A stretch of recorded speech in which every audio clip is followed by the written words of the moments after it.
So fantastic to see so many people coming out on a Wednesday night to be part of this conversation.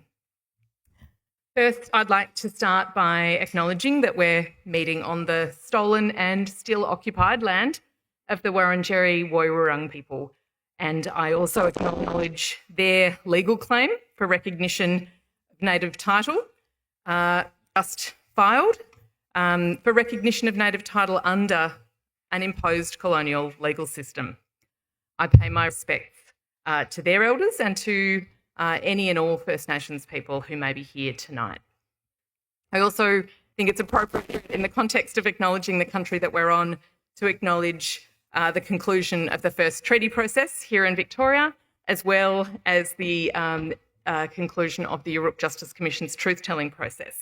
And given the focus of tonight's discussion, I think it's also incumbent upon all of us, particularly those of us who are lawyers, to acknowledge the role that the law has played in both the dispossession and occupations and continued harm, but also slowly and piece by piece, some measure of redress and accountability, which is really hopefully what brings us all together in terms of looking at the issues under discussion tonight. It always was and always will be Aboriginal land. So the format tonight for this public lecture, we will have two presentations by our esteemed guests here tonight, followed by some time for questions and answers. You are very welcome, you don't have to wait till the end, to scan the QR code and start putting questions into the system. We're using the Mentimeter system, and that's really aimed to make sure that we get as many questions as possible. So please scan the code, add the questions in. You're really welcome to specify and direct a question to either Emily or Chris or leave it open up to you. And there's a wonderful team of moderators who will be helping pass them through to me, hopefully seamlessly by the end. This was a sold-out event tonight. I think there's some people still coming in, but so that everybody can be fully present and out of respect for our speakers, please do put your phones onto silent or turn them off. If you do, for any reason, need to take an urgent call, please step outside. I'd like to also thank the sponsors and organisers of tonight's event. First of all, the Association for the Promotion of International Law, the Australian National University, the International Commission of Jurists, and Amnesty International Australia. Amnesty also has a table outside, and there's a couple of petitions that people are all welcomed to go and have a look at and sign up to, and I believe you turn left outside as opposed to going out the front door. So to move on to what you've all come here to hear, we have two incredible speakers. First of all, we have Professor Emily Crawford. Emily is an internationally recognised expert in international law at Sydney Law School, where she's also Deputy Dean. She specialises in international humanitarian and criminal law, and in 2023 she was awarded the Max Planck Cambridge Prize for International Law for her outstanding research contributions. Emily, over to you.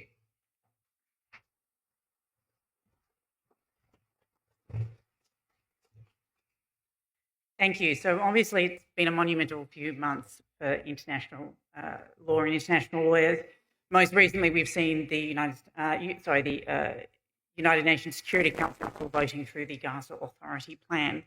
But what I want to discuss is the infrastructure that has played a role in facilitating not just the conflict in Gaza, but is increasingly facilitating conflicts all around the world. So I'm going to be talking to you tonight with a specific focus on Gaza about the increasing role that corporations play in sustaining armed conflict and what international law and what we can do to respond, because frequently, my students despair of the ability of individuals to affect change, especially when you're dealing with international law, when you're dealing with sovereign nations. And it's often in the case where people power in terms of things like boycotts really can play a role. But I should note from the start that this is not a new topic. Corporations have been involved in armed conflict for decades, if not centuries, from profiting from the chaos caused by armed conflict to providing the material necessary for the execution of the military objectives of the parties involved. In fact, if you go all the way back to one of the earliest documents of the law of armed conflict, the 1863 Lieber Code that was adopted during the American Civil War, there is a specific reference to persons who accompany the armed conflict, the armies in the field, known as sutlers. Sutlers being civilian merchants who sold provisions to the army when in the field to supplement what they already had. And that's not even before we get into the long history of sovereign states engaging armies for hire or mercenaries to assist them in fighting their wars. And likewise, the role of private paid actors has been the focus of renewed attention in the last 10 to 20 years, following the widespread use of private military and security contractors in Iraq from 2002 onwards, and more recently through the deployment of the Wagner Group in Africa and in Ukraine. So it's not new territory to query the role of private commercial actors who profit from the chaos of armed conflict, and to ask whether international law could play a better or more expansive role in regulating commercial actors. And there have been steps to do so in some of the landmark documents of international law, Additional Protocol 1, later followed by the Mercenaries Convention. There is an international prohibition on the use of mercenaries in armed conflict. And this was followed by work done by civil society organisations in the 2000s to adopt non-binding documents outlining kind of best practice for if private security corporations are employed in situations of conflict or otherwise unstable environments. So there is international law on the issue, but where there is a gap in the law, both internationally and to some extent domestically, is when you have situations of corporate involvement in armed conflict where it doesn't amount to direct participation. So in international humanitarian law, law of armed conflict, the idea of direct participation is, I'm going to grossly simplify, fairly simple. You pick up a gun, you fire it, you're considered to be directly participating in hostilities, and you can be targeted for that direct participation. Under the law, that level of causation and connection is reasonably straightforward. But the law of armed conflict in international law has very little to say about corporate involvement in armed conflict when it's not so direct, when it's not about picking up a weapon, because direct participation is largely about causal proximity to the eventual harm. Fire the weapon, launch the missile, plant the landmine. Someone is injured or killed, there's that direct causal link. But step back 1 degree, manufacture the missile, construct the parts of the weapon, and IHL generally doesn't consider that to be participation that is sufficiently causally linked, even though there is that clear connection. So a weapons manufacturing plant would be considered a legitimate target in a conflict, but the people who work in the plant would still be considered civilians. And even more remote and even further removed from the law of armed conflict is when corporations take advantage of and even support an armed conflict for financial benefit. There is no rule under the law of armed conflict that prohibits war profiteering, again, unless it gets to the level of direct participation or otherwise breaches international law. And I wanted to set the background for this because tonight I'm going to do a close read of a report that came out in July of this year by the Special Rapporteur on the Occupied Territories, Francesca Albanese, about what she calls the economy of genocide. Now, I first need to make the disclaimer for any international lawyers in the audience. Under international law, war and genocide are not coterminous. You do not need to have the existence of a war for there to be a proven genocide. But as we have seen in Israel and in the occupied territories, the armed conflict, such that it is, even though there is purportedly a ceasefire, and the genocide have been taking place side by side. And indeed, the genocide has been facilitated by the outbreak of hostilities following the October 7 attacks. So with that legal disclaimer out of the way, I'm going to delve a little bit into Francesca Albanese's report because it's really important for us all to know, because as much as we believe that we are not supporting what's taking place, corporate involvement has meant that it is almost inescapable. So the core of Albanese's report is in its tracking of the metamorphosis, or perhaps even the continuation, of Israel's war economy from one of occupation to one of genocide. Essentially, Albanese explores how historically Israel has exploited Palestinian labour and resources, both through the use of Palestinian land for Israeli enterprises, and then through the positioning of the Palestinian people as a captive market for Israeli commerce. So Israeli regimes have displaced and dispossessed Palestinian populations and then sold that dispossession back to them through, for instance, monopolies on water and electricity in occupied territories. And so Albanese looks at this long-standing system of dispossession and exploitation, and she says it's crucial to understand it because it's what set the groundwork for how very quickly crimes against humanity and genocide were able to be carried out following the October 7 attacks. Because as much as the terminology around the October 7 attacks was it came out of nowhere and no one knew it was going to happen and they were so shocked and it was kind of seismic event, the Israeli war mechanism turned into place very, very quickly to carry out these significant attacks, and could do so because of decades of commercial infrastructure that allowed them to do so. So the Albanese highlights that Israel had intentionally created Palestinian dependency on its infrastructure for essential resources such as water, electricity and fuel, and so therefore the cutting off of these supplies was something that then could facilitate their activities very, very quickly. And it's presented not merely as a military tactic, but as an act that clearly meets the legal definition in Article 2 of the Genocide Convention, that of deliberately inflicting on the group conditions of life calculated to bring about its physical destruction in whole or in part. Now, Albanese makes the case that it is and was the deep connection between the infrastructure of the occupied territories and of Israeli control of such infrastructure that made the post-October 7 atrocities so quick to implement. That basically it was very easy to repurpose the infrastructure in the occupation environment to be a weapon of war and as a tool to violate international law. And her report really makes the case that the situation in Israel forces us to think more deeply about corporate involvement in armed conflict, not just in Gaza, but around the world, because it is a tool that can be very, very quickly weaponized, as much as late-stage capitalism likes to tell us that it is neutral, that its only driver is economic. So to contextualise, a weapons manufacturer, a Lockheed Martin or a Thales, could theoretically argue that their very existence is prima facie compliant with international law, that sure, they manufacture weapons, but they don't manufacture weapons that are currently prohibited under international law. So international law has treaties that say you can't produce chemical weapons, you can't produce biological weapons, you can't produce blinding laser weapons and things like that. And Lockheed Martin or Thales would say, well, we don't do that. We manufacture weapons that are currently not prohibited under international law, so therefore we're not violating international law. And they go further to say, look, it's not on us that the F-35 that we sell to a state government is then used to breach the law of armed conflict. That's on the state. We're not connected to them. And international law roughly kind of takes that position. Complicity lies with the state that carries out the act and not the manufacturer that gave them the means to carry out such an act. And this kind of reasoning underpins current international law weapons reviews, which basically looks at whether a weapon will be prohibited not because of its potential use, but whether it is inherently a prohibition of international law, if it's inherently of a nature to cause superfluous injury or unnecessary suffering. But Albanese's report quite rightly points out that such disclaimers notwithstanding, the situation of corporate involvement in Israel is, in particular, cannot be assessed in a vacuum, that the long-standing and well-established and well-documented systematic oppression and restrictions placed on the occupied territories and the well-established legal principles that had been outlined by the International Court of Justice in the advisory opinion on the wall and the much more recent advisory opinion on the obligations of third states in the occupied territories, makes it currently impossible for any corporation to engage in any kind of dismissal of causation or proximity to acts that are taking place in the OPT. That any corporation that, for instance, sells land moving equipment like tractors and earth movers to the Israeli government must know that they will likely be used for the demolition of houses in the West Bank.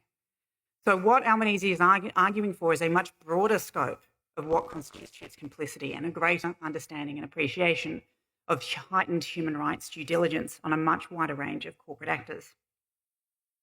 So in her report, she goes through and she presents a detailed and extensive mapping of corporate involvement and categorises named companies by their respective sectors and detailing the specific allegations against them. And it's sobering reading because there would not be one company that I'm about to name that we haven't all engaged with probably today. So in terms of technology and surveillance, the report details the deep entanglement of US technology giants with Israel's military and surveillance apparatus. Companies like Microsoft, Google and Amazon provide cloud and AI infrastructure under Israel's $1.2 billion Project Nimbus, which basically entirely facilitates the state surveillance and military targeting that the Israeli government carries out. In terms of arms and heavy machinery, Caterpillar, Hyundai and Volvo have supplied heavy machinery, including the D9 bulldozer, used in the systematic destruction of Palestinian homes, infrastructure and farmland. And the report notes that the equipment, which is obviously often categorised as civilian, has become a militarised tool of destruction. And this is on top of the obvious connections to military organisations and manufacturers like Lockheed Martin and Elbit Systems. In terms of financial investment institutions, global financial actors are central enablers of the settler colonial project. Major insurers and investors like Allianz and AXA are named for their extensive investments in companies linked to the occupation. In posing what international law can do in response, Albanese points out that we really only have kind of one document that's specifically on topic, the UN Guiding Principles on Business and Human Rights. It's a normative guide. Now, the problem is it's not binding. So you don't breach the guiding principles, you just have not followed them. But the guiding principles are what we have, and they're not without some normative force. It states that companies operating in conflict-affected contexts have a heightened obligation to conduct human rights due diligence to identify, prevent and mitigate risks of their activities contributing to human rights abuses. And this framework places responsibility on corporations, not just to avoid causing harm directly, but to also prevent their activities from being directly linked with or contributing to adverse human rights impacts. But Albanese goes further, and this is where I think there is a real kernel of hope for us to actually be able to start holding states and corporations accountable, which is she employs the international criminal law principle of joint criminal enterprise, arguing that corporate involvement is not just a passive act, but it is an act of collaboration. And in its framework, the acts of a single actor, such as a corporation supplying a piece of equipment, contribute to a large system of international crimes. And so this legal interpretation positions corporations as active participants rather than mere bystanders. And to support this contention, Albanese actually goes back to the trials that took place in Germany after the Second World War, specifically the prosecution of IG Farben, the German industrial conglomerate that was the largest industrial supporter of the Nazi regime, and which in the aftermath of the war was prosecuted for having manufactured and supplied Zyklon B to the Nazi death camps. And in that case, one of the three against German industrialists, including the Flick and the Krupp trial, the Allied Control Council held that both individual executives and the corporate entity were to be held accountable, and in the IG Farben case, ordered the company's dissolution, although Krupp still exists in its current form through its merger with Thyssen. So the report concludes with a series of recommendations intended to dismantle the economy of genocide, and the most prominent of these is, of course, a call for a comprehensive two-way arms embargo on Israel. And this recommendation goes beyond the actions of countries that have only suspended arms trade and arms sales, instead demanding that it should be both arms exports to and from Israel, as well as sanctions on all other kinds of exports and imports. And it's framed not just as a policy choice, but as a legal and moral obligation under international law to prevent genocide. Because Albanese urges state and companies to promptly cease all business activities and terminate relationships that contribute to human rights violations and international crimes. It calls for sanctions and for a full arms embargo with the goal of isolating Israel economically. And she further demands that national and international legal institutions investigate and prosecute corporate executives and entities implicated in international crimes. Now, unsurprisingly, when she released this report, it came in for significant criticism for points which to an international lawyer seem obvious, but to someone who perhaps doesn't know the nuances might seem like they were the slam dunk. So one of the obvious allegations they made against her was, well, she's referring to the UN Guiding Principles on Business and Human Rights. It's not binding. So what's she doing? Somehow this rendered the entire report deeply flawed, whereas international lawyers understand that normative principles such as treaties often sit alongside non-binding instruments and can be as effective, if not in some cases more effective. And Albanese certainly came under a huge amount of criticism and has been specifically targeted and sanctioned by the US government, which is practically unheard of in the history of the UN that someone has specifically come against her with such vehemence, when you especially consider that as a representative of the UN, she has diplomatic immunity. These critiques are, in my opinion, at best one-sided, engaging in a huge amount of what we see in what goes for public debate at the moment, whataboutism. At worst, they're spurious and malicious attacks with little basis in sound reasoning. So I'm going to wrap things up there because I'm going to hand over to Chris to kind of follow up and talk a little bit about what we as Australians can do to kind of confront this and engage in this in a more meaningful way, such that we might be able to effect some change. Because when we had this event in Canberra a month ago, basically one of the first questions that came up was, what on earth could we possibly do to fight against this? And my wholly unsatisfactory answer was, you have to keep pushing. To do nothing is to give in to nihilism, and nihilism allows the other side to win. And while boycotting an institution might not feel particularly powerful when it's just one person, I think, and again, pardon me for an extremely poor analogy, but we saw what happened very, very quickly when enough people started cancelling Disney Plus subscriptions following the removal of Jimmy Kimmel from the air after attacks by the Trump administration. So we are not without power. We just have to be able to exercise it collectively. So I'm going to hand over to Chris to continue our discussion.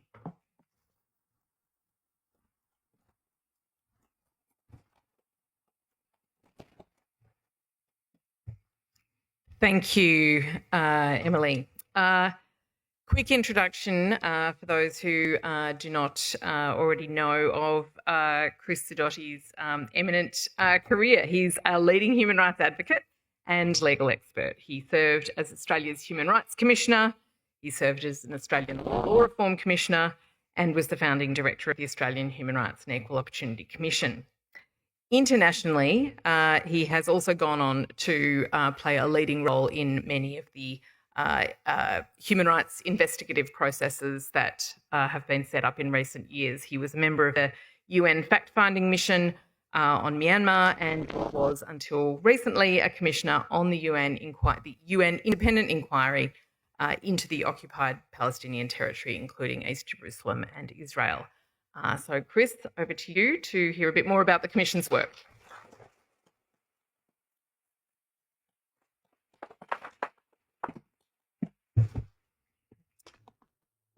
Thanks, Caitlin. Thanks, Emily. I too start by acknowledging the traditional owners of the land on which we meet, and particularly acknowledge how well they have cared for this land and handed on to us to share it with us at this time. The sponsors tonight are all organisations with a strong commitment to international law. That is the basis of their work as organisations, and it's been the basis of my work as an individual. In promoting international law, we are really promoting good international citizenship.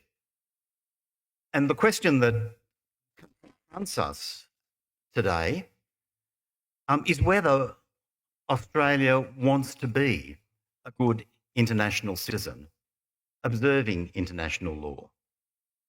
I assume that we do, though there is some doubt about that. Do we, as Australians, want Australia to be a good international citizen, observing international law? The fact that we're all here tonight indicates that we do. So the focus of my comments, as Emily's indicated, will be very much about the obligations that we have as a state, Australia and all of its constituent parts, because international law concerns states and territories as much as it does the national government. So Australia, and what we as individuals can do to promote international law in the current circumstances as well. International law is the law of and concerning states that is binding on states. But it also extends to individuals. Indeed, one of the most significant developments of international law over the last century or two, from its origin centuries before that, has been the extension of the concept of law from states alone to individuals as well. So under international law, individuals have responsibilities in war and later in armed conflicts generally. And individuals also have rights against their own states and against other states, and also as against each other. So it's no longer possible to speak of international law only as a law binding states, although states are the principal actors under international law. In my work over a very long time, Caitlin described some of the things I've done. Now, when you get to be as old as I am, you wind up having done quite a few things.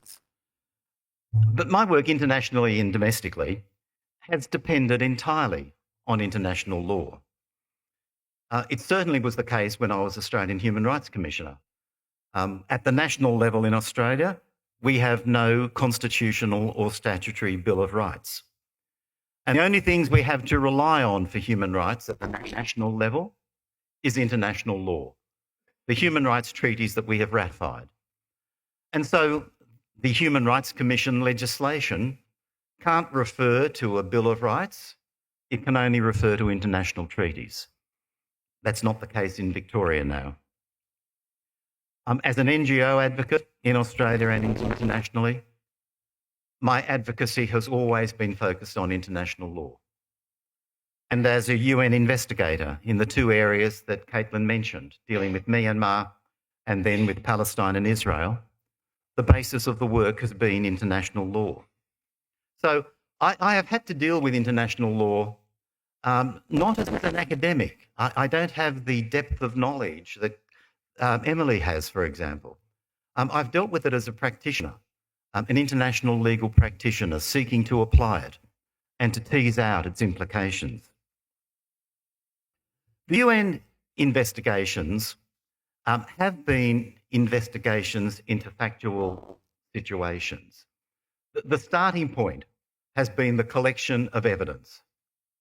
And then on the basis of the evidence, forming conclusions of fact. And then applying to those conclusions of fact relevant international law. And so forming legal conclusions and making recommendations.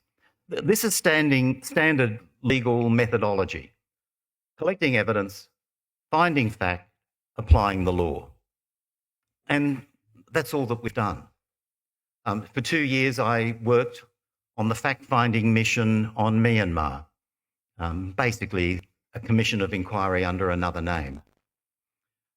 And during those 2 years, we undertook detailed investigation. In the first year, we conducted in-person interviews with over 800 Rohingya people who had fled from Rakhine State in Myanmar. By the end of the 18 months, when we were down to writing reports, we had conducted interviews with 1,450 victims and witnesses, as well as collecting information from other sources. So these investigations are quite intensive work. During the course of 2 years, we produced 2 reports, 5 supplementary reports, totaling almost 900 pages in all. That's the kind of work that human rights investigations do. We made findings of war crimes and crimes against humanity and recommendations for investigation and prosecution of named individuals, including for the crime of genocide. So when I came in 2021 to be appointed to the Commission of Inquiry dealing with Palestine and Israel, I came to it having had that experience in Myanmar. It's interesting, just as a side comment, that I didn't cop much criticism for doing the investigation of Myanmar, even though essentially it was exactly the same work as I'm doing in relation to Palestine and Israel. But that's just an aside. The Commission of Inquiry on Palestine and Israel was established in May 2021. It was established in the course of Human Rights Council consideration of that month's episode of the 100-year war concerning Palestine and Israel. It didn't come directly out of 7 October 2023. In the same way as 7 October 2023 did not, in the words of the UN Secretary General, occur in a vacuum. It is dealing with a war that has been going on now for almost a century. And we came out of the episode that occurred in May 2021. We started our reporting in June 2022. Our first reports to the Human Rights Council were produced then. And between June 2022 and September 2025, a bit over 2 years, we produced 8 reports, 5 supplementary reports, 2 legal policy papers, 15 reports in all, which I think is pretty good in 2.5 years. And we made findings of war crimes, crimes against humanity, and the crime of genocide, and made recommendations for investigation and prosecution, both of individuals named in our reports and individuals not named in our reports, but provided to the International Criminal Court. The findings of war crimes have had general application. Before October 2023, we found that Hamas and Islamic Jihad had been committing war crimes by randomly firing rockets into Israeli population centres. And we also found war crimes in the conduct of the Israeli security forces in the West Bank and Gaza. Similarly, one of our first reports dealt with the Hamas and Palestinian Islamic Jihad attacks in southern Israel on 7 October 2023. We, in fact, have reported more comprehensively on what happened on that day and the following day in southern Israel than has the Israeli government or the Israeli military forces, far more comprehensively. We are prepared to issue public fact-finding results and to make findings in relation to war crimes. We have also found war crimes, crimes against humanity, and the crime of genocide have been committed by the Israeli forces. Let me just say a little bit about the crime of genocide, because the crime of genocide is the most difficult to establish in international law. War crimes relates to the conduct of individuals, and they can occur on a very individual basis. You can have a war crime that is committed by one individual on one occasion in one situation. Crimes against humanity extend beyond that. They require systematic and widespread commissions of acts that collectively constitute a crime against humanity. Genocide requires a much more comprehensive examination and determination. And that's why it took us 2 years before we issued our report on genocide. 2 years of fact-finding in other areas. Our reports over that period, reports of investigations into specific aspects of this conflict, were needed to collectively examine the question of whether the situation as a whole, the method of operations, the strategies that were being employed, constituted the crime of genocide. Genocide, like all crimes, requires both a factual element and an element of intent. That applies to crimes under our domestic law and to crimes at international law. For genocide, there are 5 categories of international genocidal acts. And we found that 4 out of those 5 had been committed in Gaza since 7 October 2023. And we made that finding on the basis of the reports that we had prepared. Reports that examined the destruction of health infrastructure and the targeting of health and medical personnel, the destruction of educational infrastructure and the deprivation of schooling for 1 million Palestinian children in Gaza over a 2-year period, the destruction of cultural sites, including churches, mosques, museums, archaeological sites, libraries, the sex and gender-based violence that was occurring, the destruction of housing, the clearance of land. These are elements that we looked at specifically in different reports during the two-year period before we came to consideration of the question of genocide. And we found that 4 out of the 5 categories of genocidal act had been committed. The intent side has 2 elements. Intention to commit the particular acts, that's fairly standard. It's necessary that these things occur intentionally or recklessly, not accidentally, for example. But there is a second element of intent relating to genocide that is quite specific to genocide. And that is the intent, the purpose of committing these acts for the destruction of a designated group, designated by race, ethnicity, nationality, or religion, and then the intention to destroy the group in whole or in part. Note in part. It's not entire destruction of the group that is required before genocide can be established. Partial destruction also falls within the definition. So we found genocide in Gaza based on our own investigations, which had been reported progressively over a period of 13 months, based on the facts that we found, and then the application of the law to the facts. Our findings have obvious implications for the combatants, those directly involved in the fighting.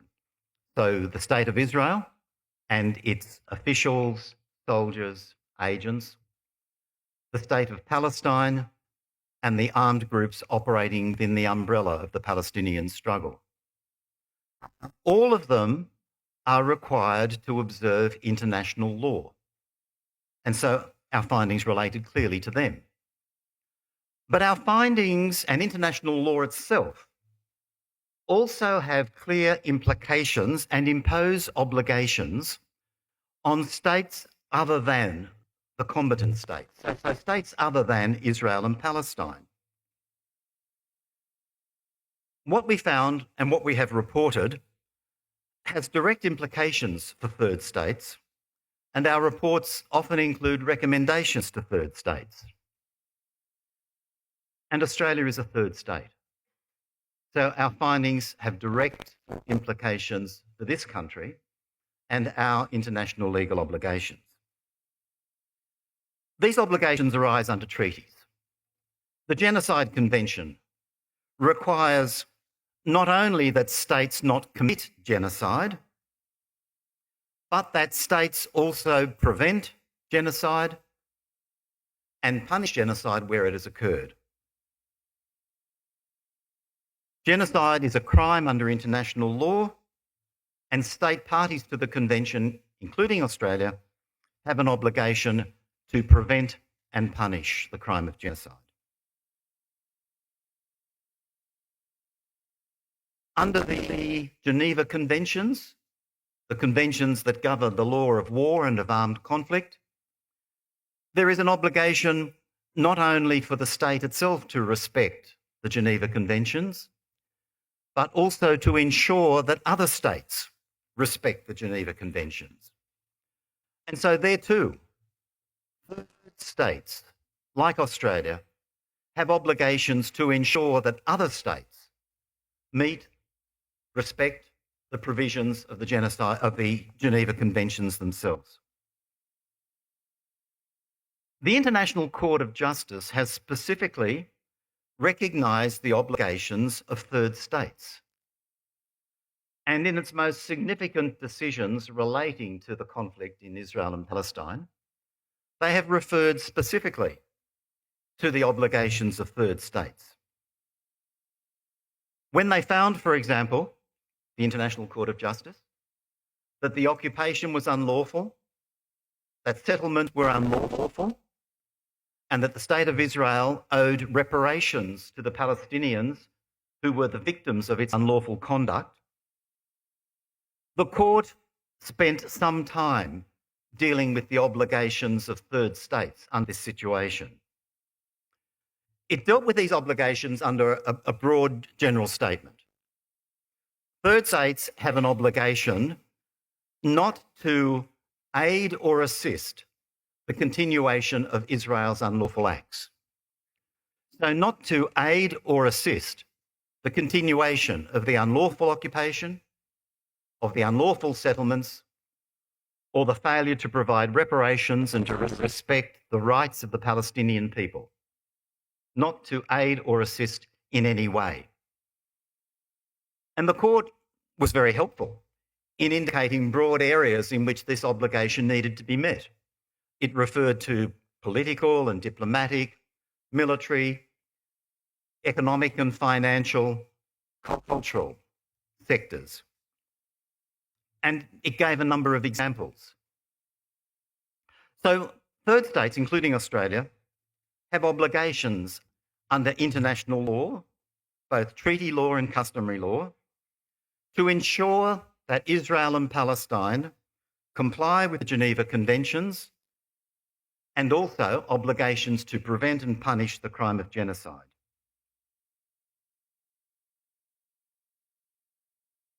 Early in October, the President of the United States released a 20-point thought bubble.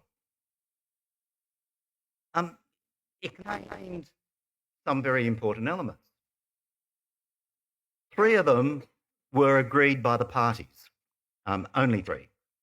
And that is that there should be a ceasefire, that Israeli hostages and Palestinian prisoners and detainees should be released, living or dead, and that humanitarian aid should be allowed at scale, at a sufficient level to sustain life into Gaza. So 3 points, 3 very important points were agreed, but none of the other 17. And those 3 points, we can say, have been largely observed, but certainly not wholly.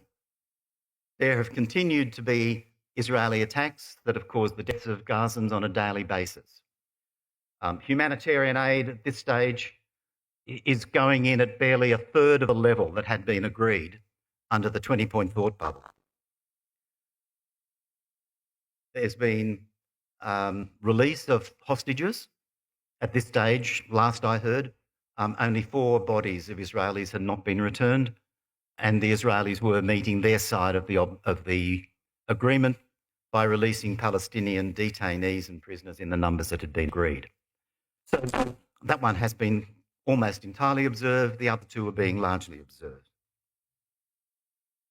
My fear at the moment is that this agreement, which was not an agreement really, this thought bubble, which now has some characteristics of law because of a decision taken on Monday by the Security Council, this thought bubble will be responded to by states and by communities as having resolved the situation, and that we can forget about all of our responsibilities now. The end of a conflict does not wipe away sin, even when the conflict has actually ended. Responsibility for war crimes, crimes against humanity, and the crime of genocide continues. Violations of international law committed in the course of the conflict remain violations for which the perpetrators should be held accountable. The obligation to punish continues beyond the end of the conflict, and the obligation to prevent continues as well. The nature of a conflict can give rise to real, continuing, reasonable risks that in any renewal of the conflict or in any future conflict, a state will again pursue policies and practices that violate international law.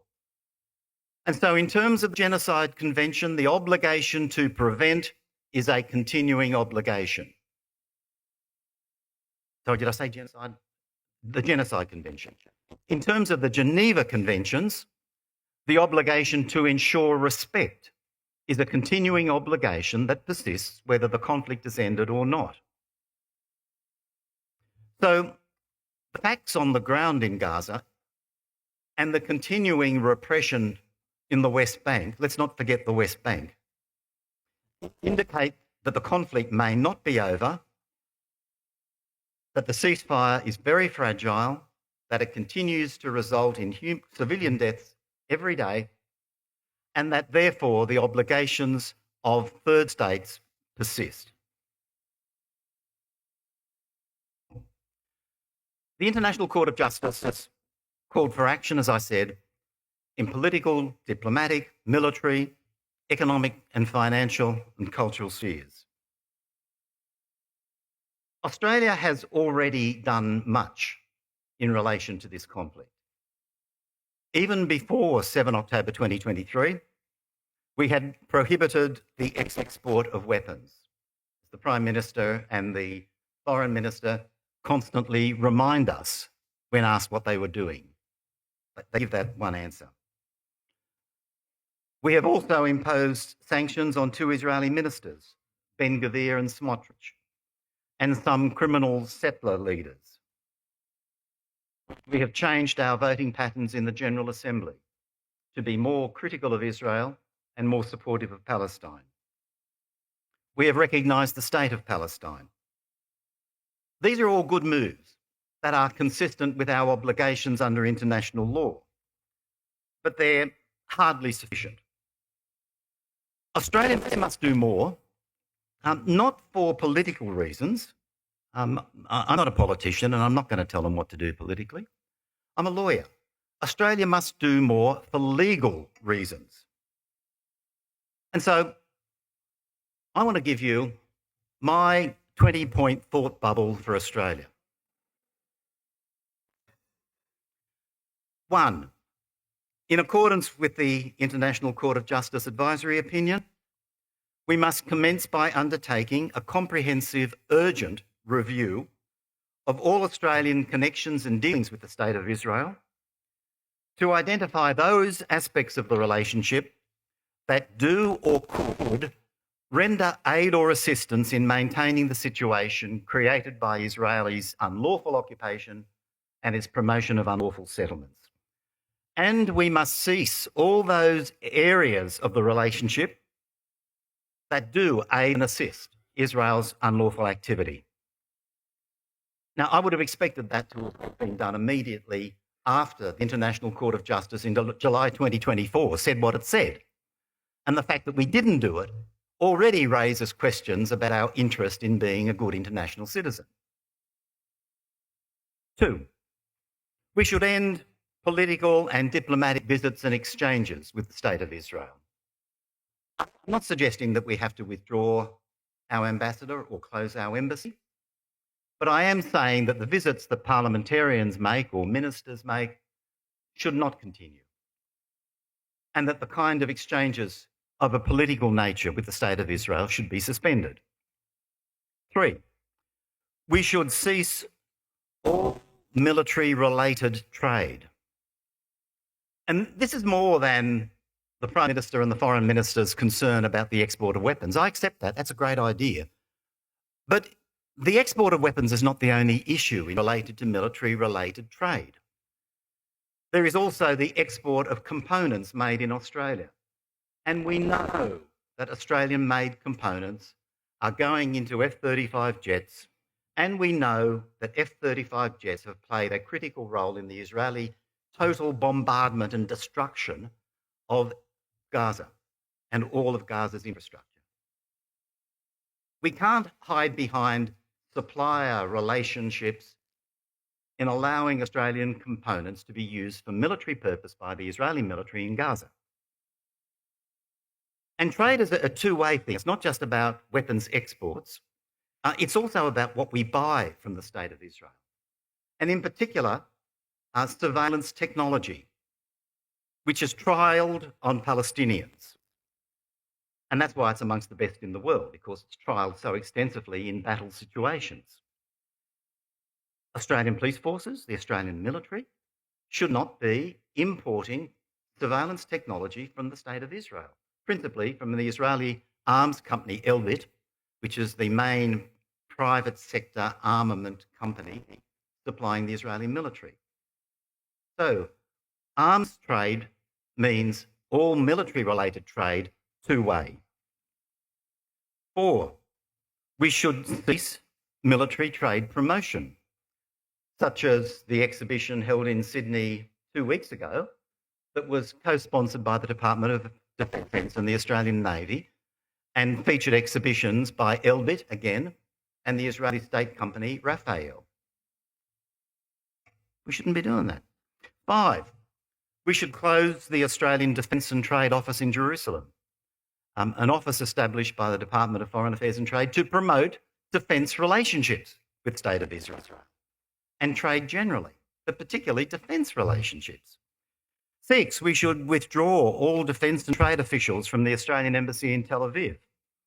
7, we should upgrade the Australian Representative Office to the Palestinian Authority to a full embassy to the State of Palestine.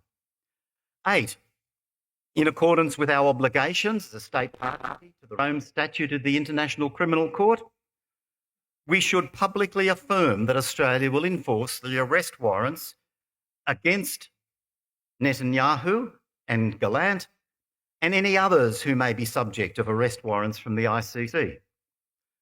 9, we should impose further personal sanctions against individuals in political and military leadership roles relating to the violence on and since 7 October 2023 in both Gaza and the West Bank. 10, we should impose further personal sanctions against criminal Israeli settlers responsible for violence in the West Bank. 11, we should investigate, and where the evidence warrants it, prosecute Australian citizens who have served in the Israeli Defence Forces since 7 October 2023 for war crimes or the crimes against humanity or the crime of genocide as the evidence warrants. 12, we should prohibit Australian citizens from fighting in the armed forces of foreign states, any foreign states.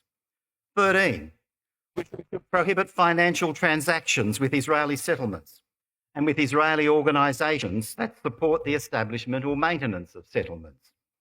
14, we should end tax deductibility for any Australian charities that provide funding for Israeli settlements or for Israeli organisations that support the establishment and maintenance of settlements.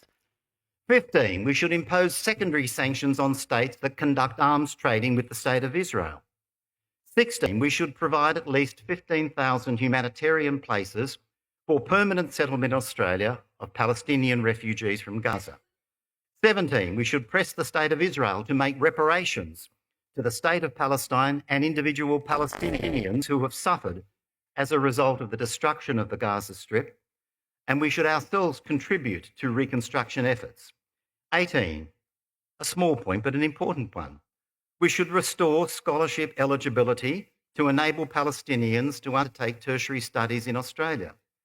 That eligibility for tertiary scholarships for Palestinians was withdrawn from Palestinians in around 2021 or 2022, and I don't know why. 19, I promised you 20 points, but I'm only going to give you 18 of mine. I'm going to leave 2 for you. We are capable of creativity in this country. We just need to think a bit.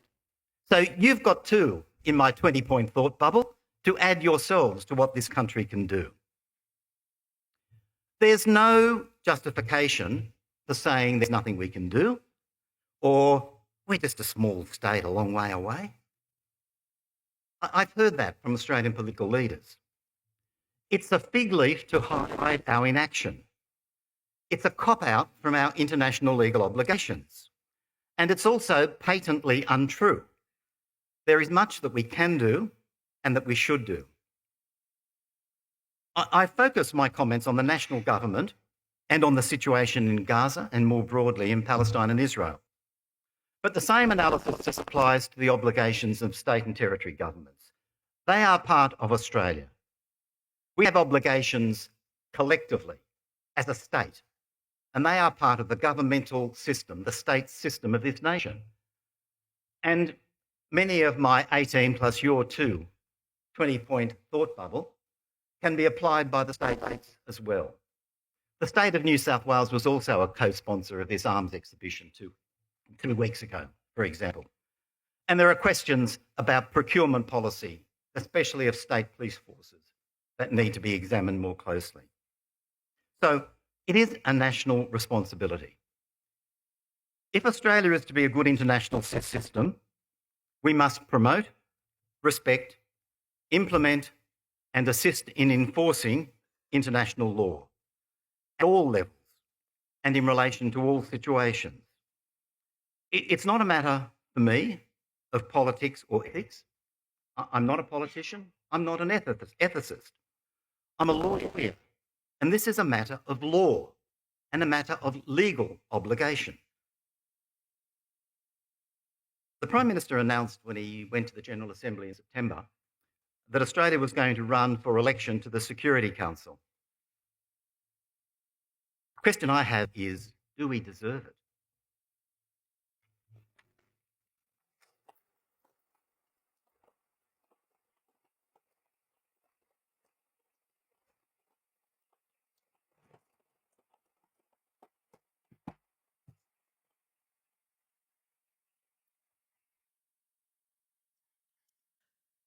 Thank you both very much. Some questions have already started to come in.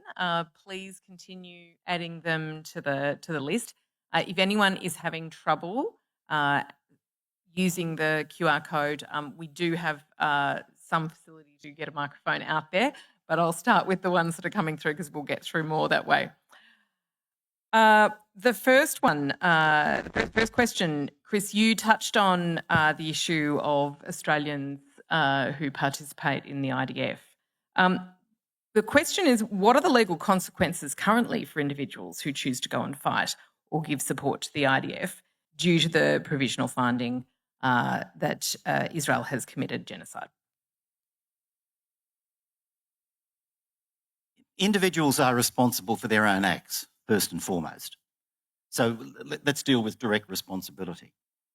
If an Australian or anyone else has committed a war crime, a crime against humanity or genocide, or contributed directly to the commission of those crimes, that individual must be held accountable. Under our law and international law, we do not try people in absentia. They have to be within our jurisdiction. And so when an Australian citizen or even an Australian non-citizen is present in this country and there is evidence sufficient to warrant prosecution for one of those international crimes, the individual is liable to be prosecuted and should be prosecuted. Now, this is part of our obligation to punish violations of international law. And that obligation is considered so important in theory that it is incorporated into Australian law itself, the Commonwealth Crimes Act. So it's there. We recognise that we should be doing it whether a citizen or not. Secondly, is there a broader offence of complicity? That may be the case. It may be possible to argue that somebody who did not directly commit a war crime, for example, is complicit in the commission of the war crime. It's a harder legal test and it requires more evidence. It generally requires some active engagement in the act. So it's more difficult, but it is potentially a second area of criminal responsibility. Next question. You touched on this as well, but does, and this is really for either of you, does Australia's recognition of the state of Palestine achieve anything, or does it change anything legally?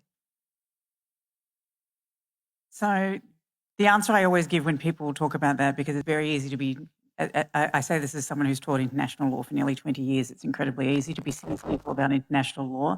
And frankly, I wouldn't trust an international law who wasn't a little bit cynical about it too.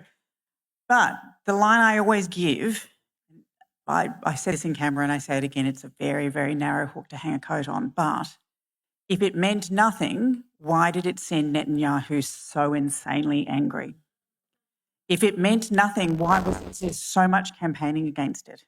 Why were people so furious? And they were. So it's not devoid of meaning. It's not enough on its own. It won't mean enough until there are actual practical steps that follow, such as things like the establishment of an embassy, the establishment of bilateral treaty arrangements between the states, recognition of those kinds of standard agreements under international law that every nation state tends to engage in. So it does need follow-through, but of itself, it is something to really kind of start the clock and compel us to hold our elected officials accountable, to say, okay, well, you've done this. I'm sure you all thought it was a nice, shiny moment because everyone else was doing it at the time. Canada was and the UK was and France was. Back it up with something or be held accountable domestically. And that's where we have our power, which is that we, unlike, in international law, people feel cynical about that states can just engage in these kind of empty platitudes internationally and nothing happens. But domestically, it absolutely can.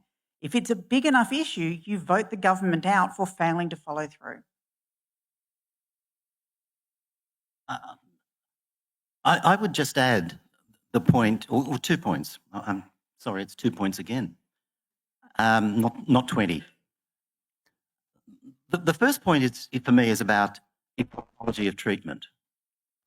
For better or for worse, in 1947, the UN General Assembly passed a resolution, Resolution 181, that said that the British mandate on Palestine should be ended and that two states should exist side by side. A Jewish state and an Arab state was the description in the UN resolution, 1947.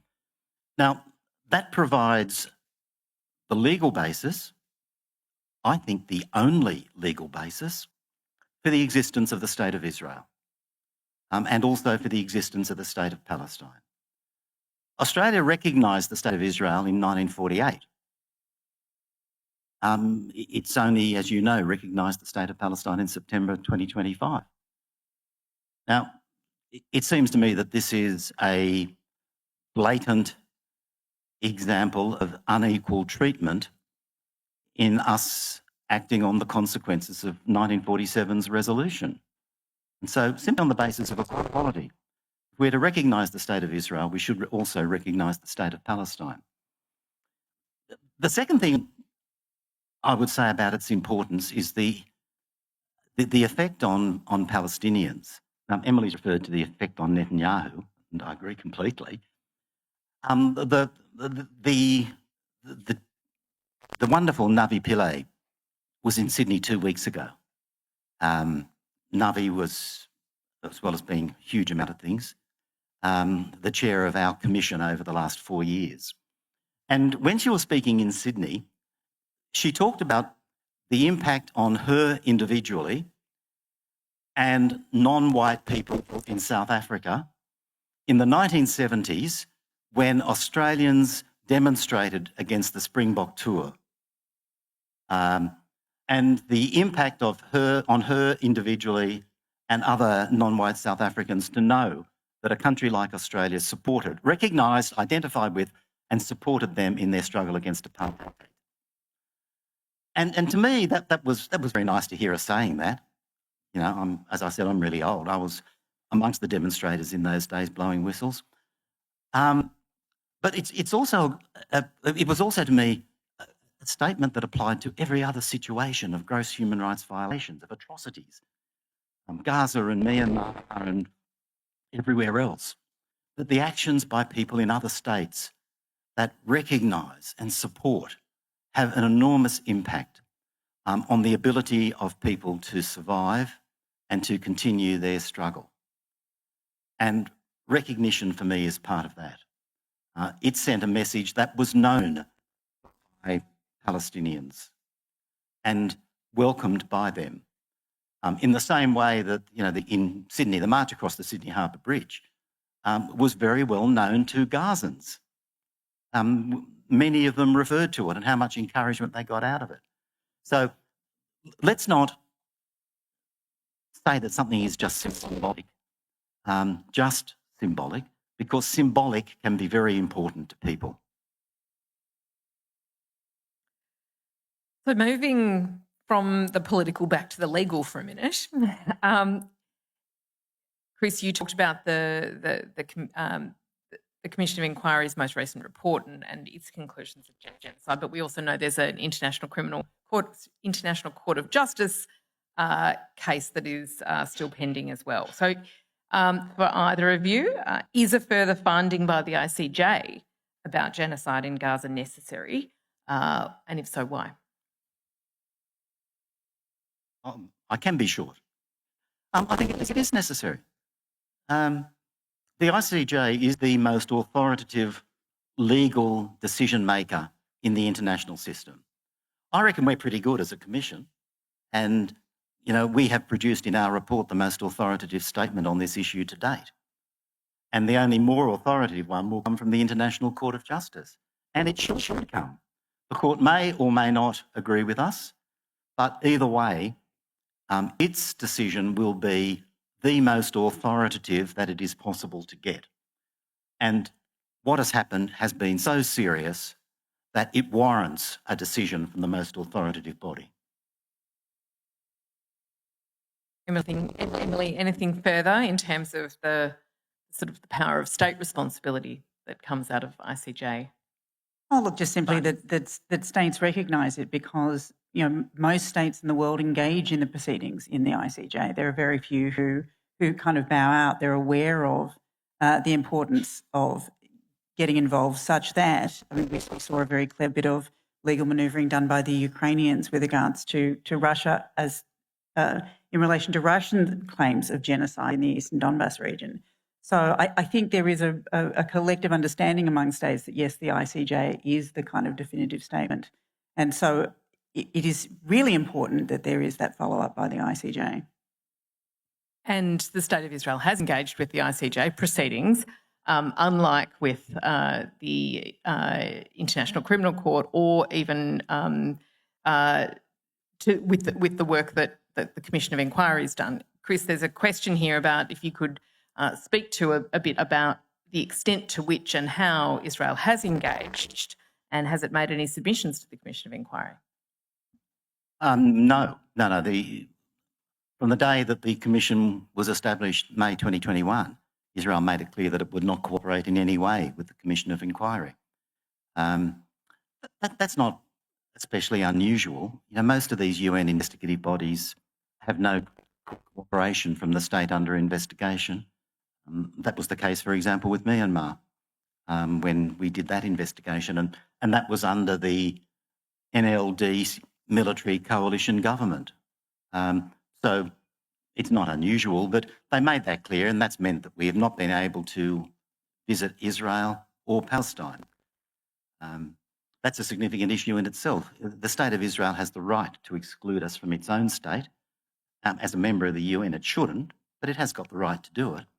But it has no right to exclude us from the State of Palestine. And we had invitations from the State of Palestine to visit. But because Israel controls all of the external borders, it refused to allow us to visit. And that's a breach of international law too. But I had to say that we're bloody-minded because we're not. But we regularly write to ask for information, to ask for visits and so forth. They made a mistake on one occasion and actually replied to the letter and said, as you know, we will not cooperate with you at all. But that was a terrible mistake by a junior official. They generally don't reply. We have a couple of additional suggestions for your 20-point plan, Chris. We have point 19 proposed here, that Australia should facilitate the medical evacuation of critically injured Gazans and provide the specialist care needed to sustain their lives, as point 19. And point 20, we have a suggestion that Australia should also advocate for the safe and dignified return of displaced Palestinians to their homeland if they wish to do so. So more suggestions welcome for the remaining 2 points on the plan, but we've got some front runners. Yeah, I'll take those, Yep. But I'm happy to extend it to a 30-point thought bubble. So please, keep them coming in. We have another question here that I'll read out what's come in. What do you believe may be behind the Department of Defence's quiet restrictions on trade with Israel from the 3rd of November? And do you believe that UN reports, recent ICJ rulings and their implications are behind this, or are there other reasons entirely? I'm not aware of this, but I don't know if anybody else is. No, nor am I. So I haven't haven't seen it. Maybe it was in response to the disclosure about that small contract with Elbit that was made in September, which was obviously very highly embarrassing. But I don't know what they've actually said they're doing, so leave that with me to follow up. A further question. What else can Australia do to enhance the accountability of corporate entities for serious human rights violations?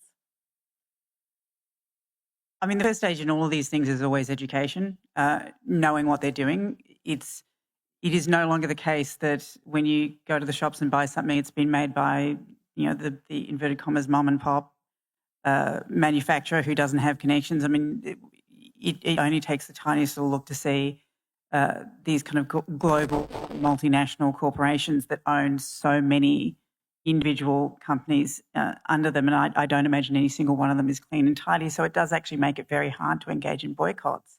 But to pick up on what Chris said about Navi Pillai and the boycotting of the South African Springbok tour, the boycotting of South Africa more generally in apartheid was hugely successful. Again, it took a very long time. But boycotts and public boycotts and making the company know that's why you're doing it goes a very long way. And then that has, extensions even further than that. So, I mean, an example would be obviously SodaStream that operates in the occupied Palestinian territories. You don't buy it. But more than that, you then boycott anything connected to it. Such, for instance, I think Scarlett Johansson did a ad campaign for them. Boycott her movies and make it be known that that's what you're doing. Again, it seems really minor and silly, but if enough people do it, it eventually gains traction. So in terms of what we as consumers, because this is what we up here, the only power we really have is boycotting, but making it be publicly known that that's what we're doing. Thank you. We have some more questions coming in. So one question here is that given the low-tech capabilities of resistance movements, how can any, whether Hamas, Islamic Jihad or others, exercise a right to resist when under occupation by armed means without being accused of war crimes? Is that possible? Well, I'll jump in. Emily will have views. It has to be possible. The level of technology doesn't make any difference to the obligation not to commit war crimes. Sorry. And nor does the context justify criminal activity. There is a context to what happened on the 7th of October, and that context was illegal Israeli occupation. And that entitled the Palestinian people to act to resist. The International Court of Justice has recognised that, let me say. But the resistance must be in accordance with the laws of war, international law. Although resistance is justified, resistance that violates international law is still a crime, regardless of the level of technology or anything else. And as I said, the firing of rockets into Israeli population centres is a war crime. And those responsible for it must be held accountable for it. So the question is not the level of technology. The question is whether or not the resistance is carried out in accordance with international law.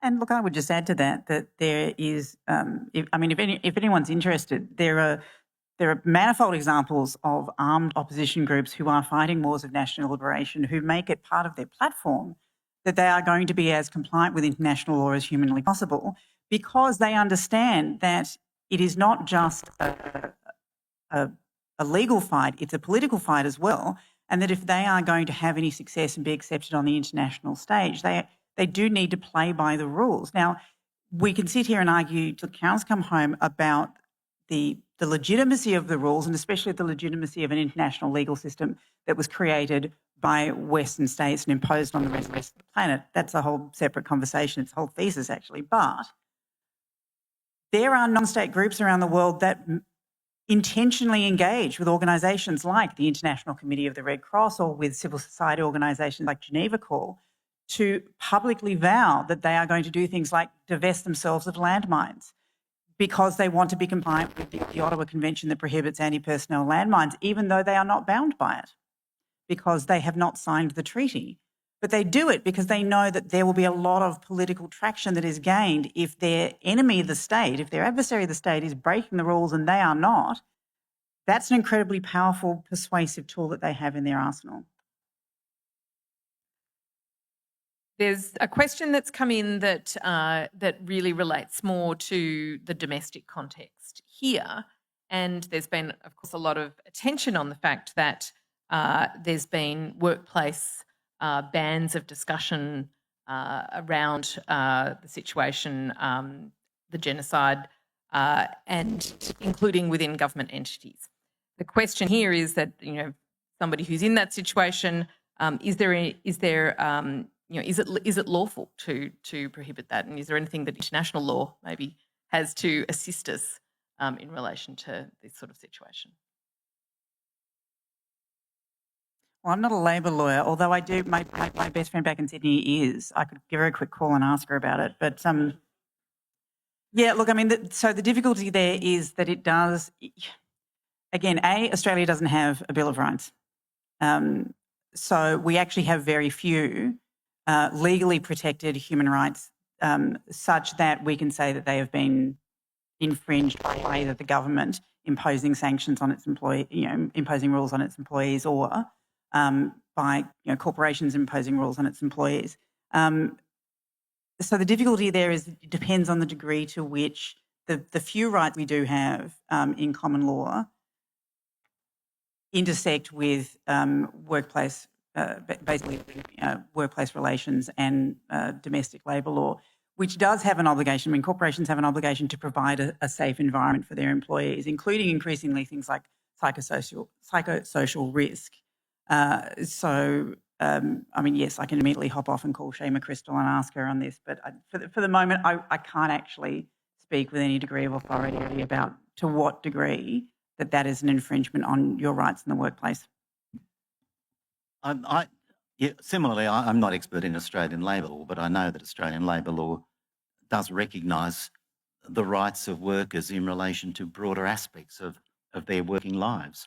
But I'd go back to international law, and particularly the human rights side of international law, where there are rights relating to freedom of expression, freedom of association, freedom of assembly.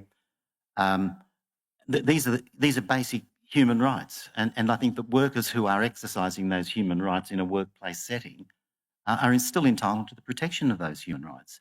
Now, that does not imply a right, for example, to resort to violence or destruction, but certainly activity that is compliant with international law, in support of international law, seems to me to fall fair square within the ambit of international human rights law.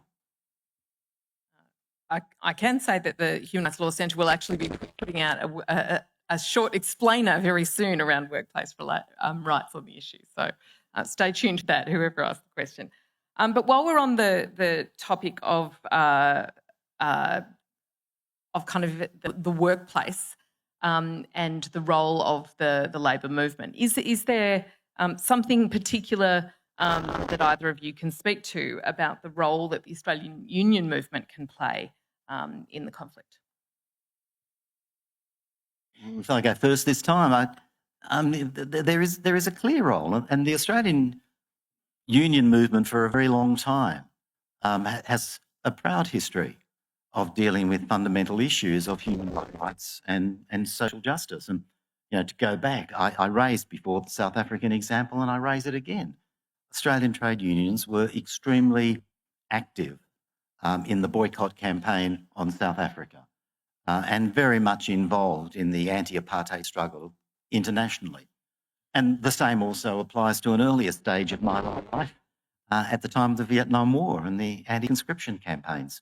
So these are not new issues for Australian unions, and they're as relevant in the case of Palestine as they are in any other situation the union has taken up. And I know that there are a number of unions individually that have been active on these issues, and a number of regional councils of unions. The ACTU itself has adopted resolutions, but To give you one example, in my home state, the New South Wales South Coast Labor Council, based in Wollongong, south of Sydney, has been very active on this. And they're particularly looking at local industry, the steel industry, as to whether there are steel exports to Israel, and if so, what the impact of steel exports is. And certainly, if there is a risk, possibility even, of Australian manufactured steel being used in the manufacture of Israeli tanks, there is a very real issue of international law. So the Labor Council has been doing the hard work through its affiliates of looking at what local production, whether local production is contributing in any way to the state of Israel and its war effort. And I think that's a good example of a direct responsibility of trade unions. But there's also the broader area the examples that I've given where unions in the past have taken up issues of human rights and social justice. Yeah, thanks, Chris. And East Timor was another big example of where the union movement played a huge role. We have some more suggestions that have come in for the 20-point, now 30-point plan. And so maybe I'll read a couple of those and see if there's comments or thoughts from either of you on those. Starting with, a very significant one, but it's around demanding SBS oppose Israel's entry in Eurovision. And I think there might be a petition outside in relation to that one, or committing to withdraw if the EBU does not disqualify them. But then there's also the suggestion that Australia could actually commit Australian troops and defence personnel and human rights observers as well on the ground as part of an international peacekeeping commitment now that the Security Council has endorsed parts of the plan for a stabilisation force. I don't know what, if any, role we have in who participates in Eurovision, but in terms of the desirability of Israel being prohibited, well, again, I just point to the South African campaign and the significance of exclusion of South African representatives from the Olympics and even for many years suspended from the General Assembly. So, again, there are precedents. The second question again, I was going to... Around Australia committing yes. Troops as well as human rights observers. I can't even answer the question of this international stabilisation force because God alone knows what it is. I don't know if anybody else does. And we certainly should not be committing anything to it until we have a hell of a lot more information. One of the problems with the Security Council resolution, as I implied, it's very fine on the thought bubble, but it's not too good on detail. So we need to know more. But human rights monitors, the human rights monitors are always a great idea, but I don't know whether the state of Israel would allow them in. Yes, the problem with the stabilisation force is it's been incredibly wishy-washy on any kind of timeline for proper establishment of a state of Palestine. In fact, the terminology has even walked back even further than that, which just talks about the possibility of eventually establishing the state, which is some incredibly equivocal language. I don't think you would want to commit to any official recognition, of the level of sending troops. And of course, the thought bubble doesn't mention accountability in any form. And it does. It does. It mentions one area of accountability, and that is an amnesty for Hamas fighters who have committed war crimes. Isn't that interesting? This was meant as an inducement to get them to leave Gaza, but it's strange that the only issue of accountability mentioned in the 20 points provides an amnesty for potential war criminals and Hamas war criminals. So beyond that, the lack of recognition for accountability, there's a question here around what role do you see organisations having, including the Hind Rijab Foundation, in supporting the application of international law in prosecuting individuals who have committed war crimes? Well, the advantage of... sorry, I was in trouble 2 words into that sentence. The advantage of the law with regards to war crimes, crimes against humanity and genocide is that it attaches to universal jurisdiction. which means it's prosecutable by any state anywhere in the world, regardless of a connection to the offences at issue. So if a state finds on its territory someone who is alleged to have committed war crimes, crimes against humanity or genocide, they are under an obligation to prosecute. So that means that there is scope for any state in the world to bring proceedings, so that you don't need to worry about making some kind of territorial or personal jurisdictional connection. So there really should be a very systematic effort on behalf of state governments around the world, and I say capital S state as in sovereign state governments around the world, to open investigations where they believe that there might be a connection. So increasingly we've seen that in relation to governments like the UK, I believe Germany and France as well as Australia, opening standing prosecutorial bodies to look at the commission of war crimes by their own members of the armed forces. And those kinds of bodies should expand to include any possible connection to anyone found on their territory that could be made to war crimes that have been committed, and again, not just in Gaza, in Sudan, in Myanmar, basically anywhere that they are currently taking place. Coming back then to Australian, to the focus of Australia's role, there's a question here about whether or not under current international law there's any basis for holding senior Australian officials, whether the Prime Minister, the Foreign Minister, the Defence Minister, for supporting or being complicit in genocide. Easy answer, legally, no. It's too remote. Because you would have to, genocide is hard to prove even when the causation is very, very clear.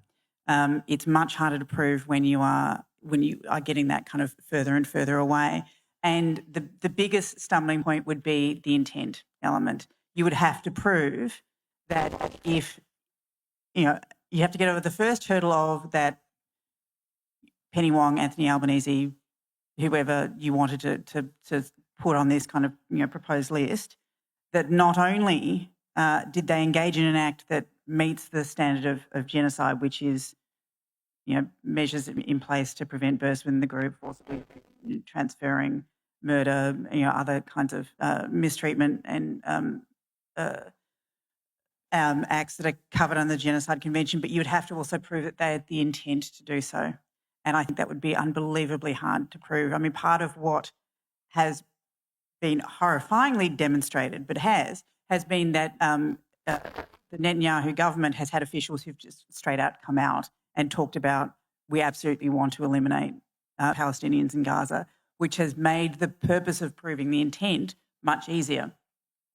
But in the absence of statements of that nature, it would be unbelievably hard to prove that any Australian political leader got over that mens rea element. I concur with my learned friend. Maybe back to you, Chris. Why do you think that the Australian government doesn't feel more motivated to do more, to be compliant with international law and hold Israel to account? Look, I can only conjecture the same as all of you can. I don't know. It certainly is not a high priority. That's evident from the time taken to recognise the ALP National Conference in 2017, I think, adopted a policy of recognition of the State of Palestine and said that this should be a high priority for the government, and it took 4.5 years. So if that's a high priority, but I don't know why. Maybe coming back to you, Emily, there's a couple of questions here around the sort of responsibilities to divest from corporate connections with crimes being committed, both in terms of the investments by Australian superannuation companies, as well as university institutions, and how can they be held accountable, particularly for investing in weapons companies that have direct connections to the situation in Gaza, including, for example, ANU's investment in Elbit shares.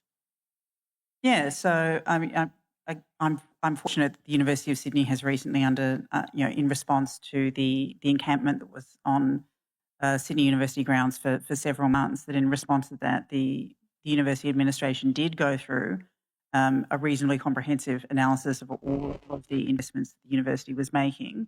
And even though there were some missteps in the aftermath of what took place by the Central University, one of the things they did do was make a commitment and then did follow through on divesting with weapons manufacturers who were selling to Israel. That's happened comparatively recently.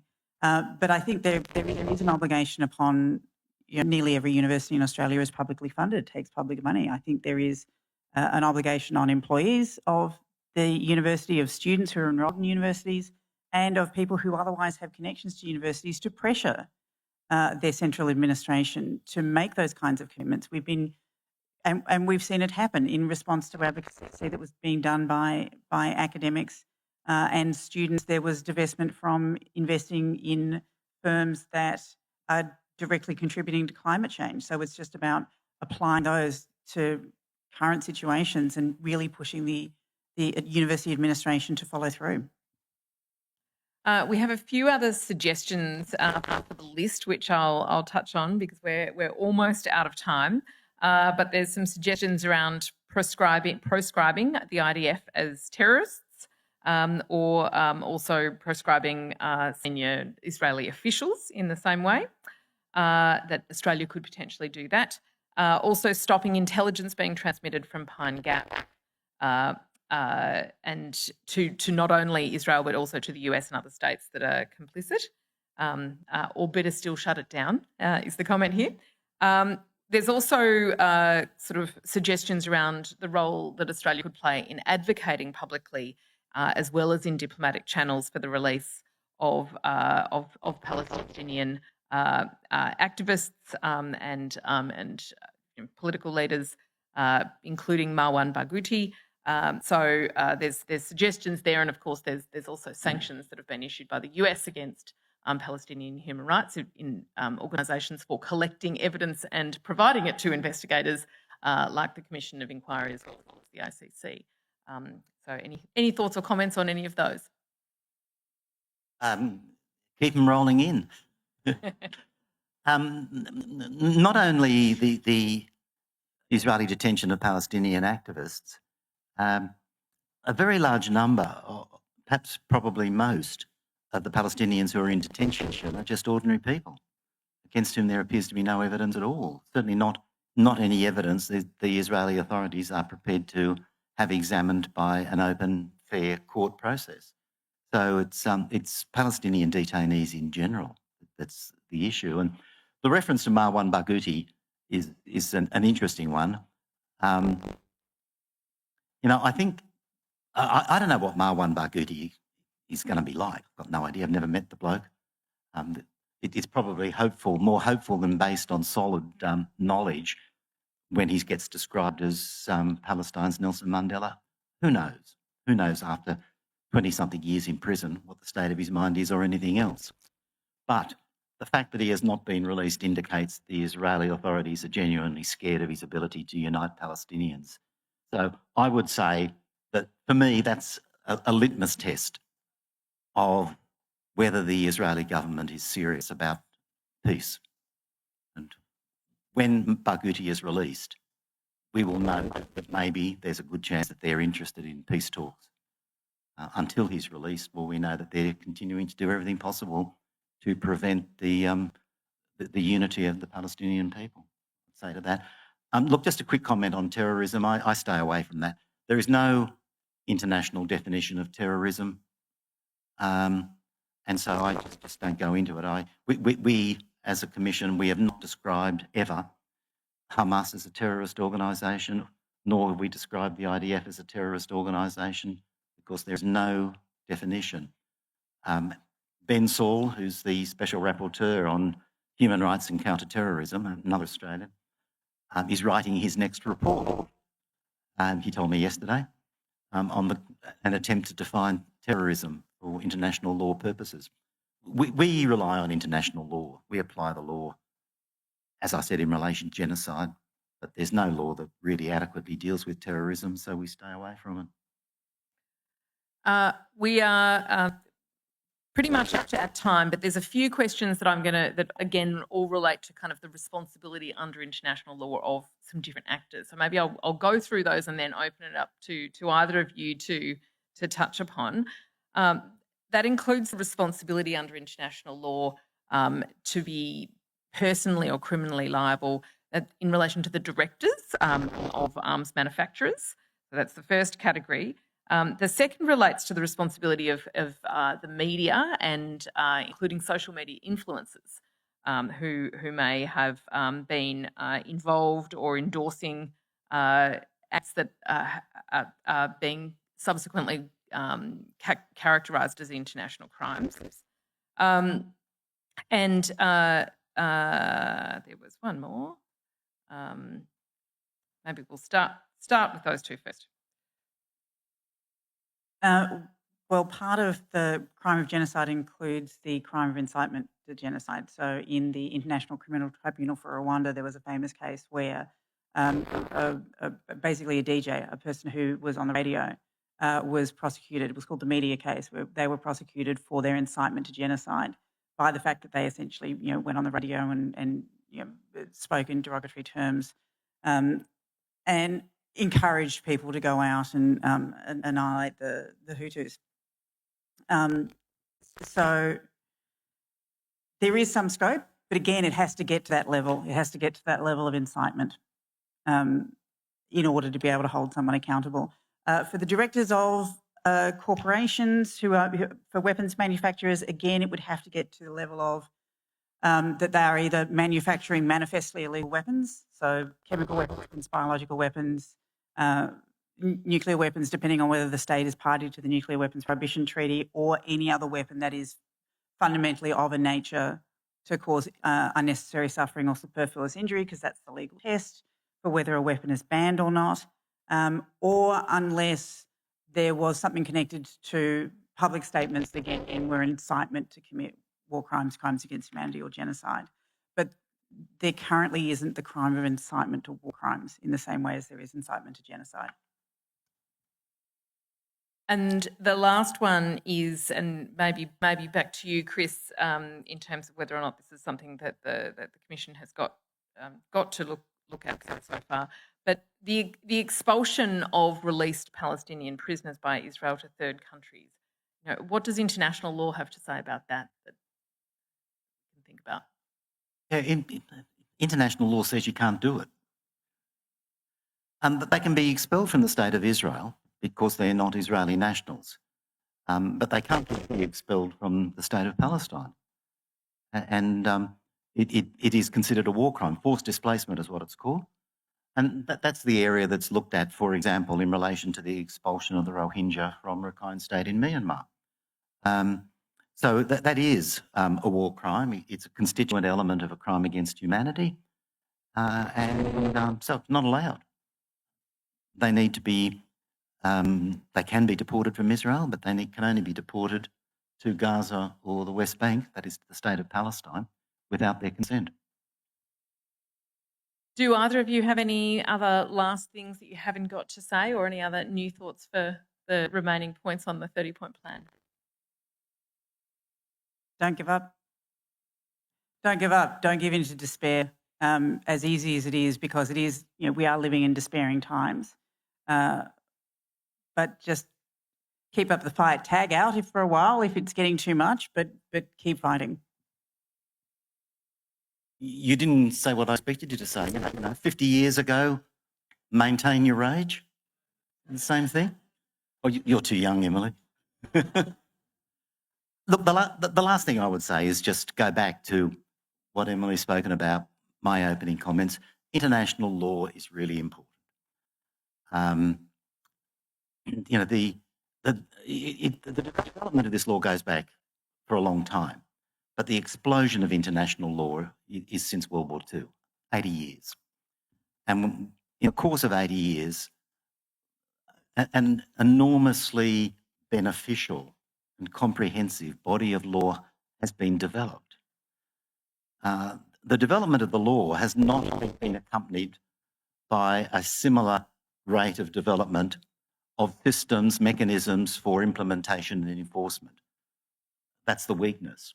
But it is getting better. And yet we find ourselves in a turning point where all that has been accomplished can be undone.